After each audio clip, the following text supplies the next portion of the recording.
when Allah sent us in this world all by ourselves. He has also gave us a letter. La tahzan, inna Allah ma'ana. Don't be sad. Allah is with us.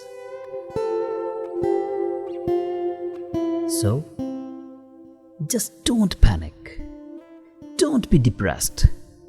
It will only affect your physical and mental health. Trust Him. Have faith in Him. Our Allah is always with us throughout the journey of our life.